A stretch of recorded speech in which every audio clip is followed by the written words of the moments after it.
Our guest speaker this morning is Mr. Scott Kravitz. Scott is an independent filmmaker and animator whose work has been featured in films such as Madagascar 2, The Matrix Trilogy, and The Host. Scott has been a lead animator and supervisor on projects with Disney, DreamWorks, Tippett Studios, and Robot Chicken. They'll tell you about it. His short animated films has won numerous awards, including his last film, Bloom, which premiered at the Hiroshima Animation Festival. And we are honored that Scott can join us this morning. Please join me in a round of applause, Mr. Scott Kravitz.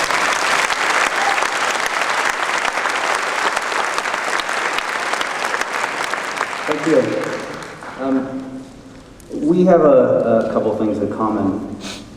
We both graduated or are graduating with a degree in the arts. Also, we did it at a time when, or are doing it at a time when most people probably wouldn't think that graduating is, the best thing to be doing. Another thing we have in common is my parents are here. That's Rick Seeger.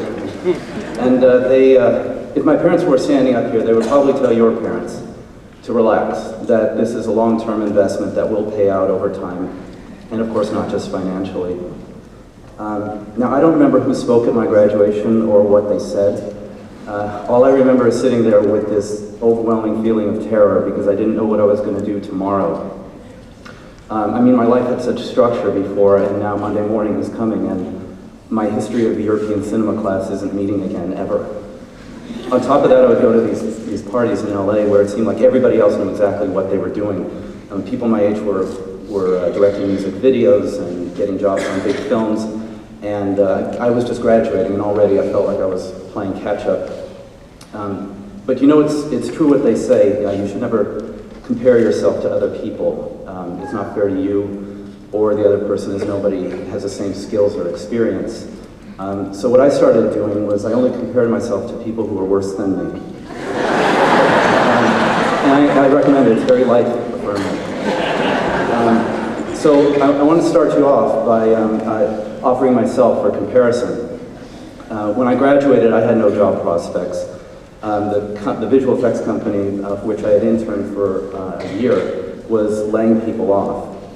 What's more, my school, unlike yours, never told us how to make a reel or portfolio. It was just assumed that we would be discovered by an agent at the student screening. There were no agents at the student screening.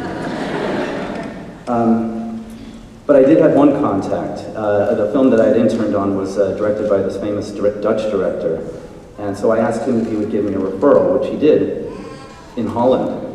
I think he did it as a joke, but I went anyway. And I wanted to really impress them when I got there. So even though they all understood English, I studied Dutch intensely for weeks using these language tapes from the library. What I didn't know was that the tapes were really old and the expressions they used were so formal, you would only use them when addressing royalty. So when I got out there for the job, I said in Dutch what I thought was, "Hi, how are you?" And the guy looks at me like, I'm fine, thank you. How art thou?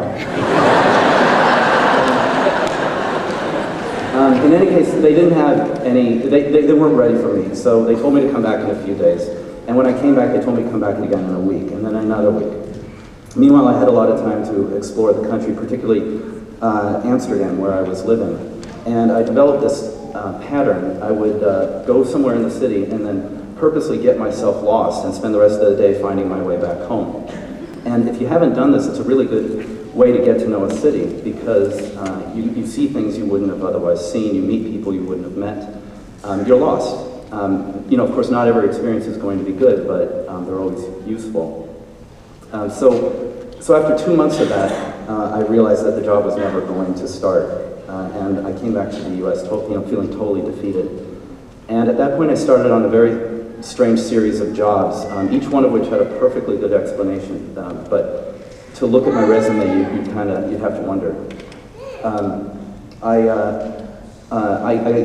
joined up with an acting troupe that did murder mysteries for private parties, and that one didn't pay so well. So I I would try to get dinner out of it by eating as many appetizers as I could before I got shot or stabbed and had to be carried out of the party.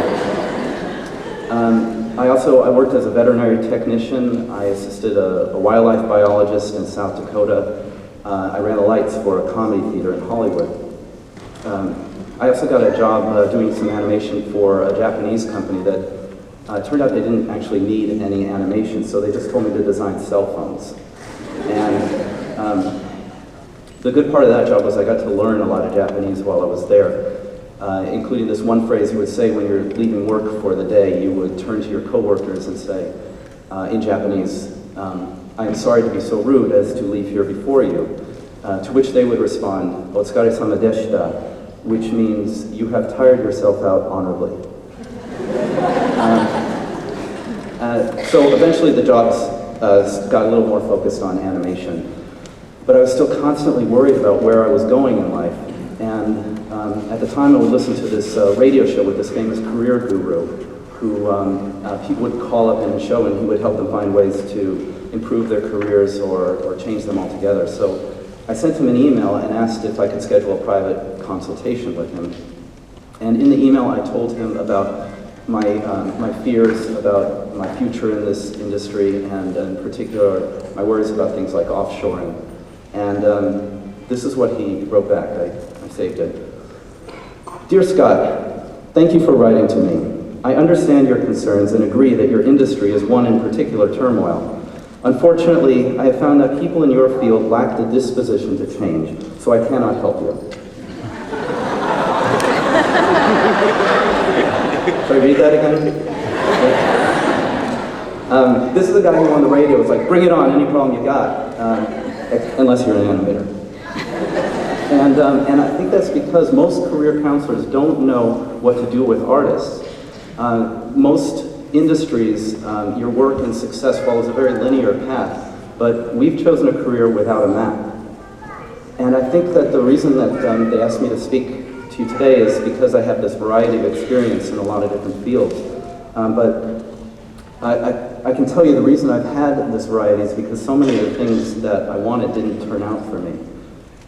Every time I failed at something, I had to find a new direction if I wanted to keep moving forward. I started out as a child actor, and I found I just didn't have the self-confidence to deal with the constant rejection. As a stop-motion animator, I found I'd have to learn computer animation if I wanted to survive. Today, I still have little idea exactly where I'm going, but I have a better handle on where I am right now, which is Herbst Theater. Beyond that, I really don't know. But I'm finally okay with the not knowing, because I realize that I'm doing exactly what I did in the Netherlands.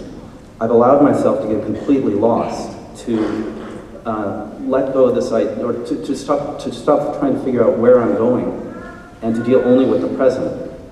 And I think that once you let go of your idea of who you are and what you should be doing, you can discover what you're really capable of.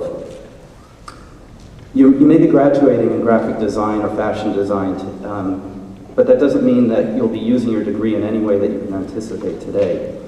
If you open yourself to this uncertainty and trust yourself, you'll be better prepared to deal with the changes on the outside. You're artists, so be comfortable knowing that this is who you are, and let the search itself be a creative process. And the first step you take, whatever you end up doing on Monday morning, will not determine the direction of the rest of your life. If you think it will, that can be paralyzing. Now, if you were to sit down with a career counselor, they probably would not advise this kind of a plan, because, but maybe that's a good thing. Because maybe that guy on the radio was right. Maybe we artists don't have the disposition to change. Maybe change is our disposition. So, congratulations, class of 2009, on making it to your graduation. You have tired yourself out honorably.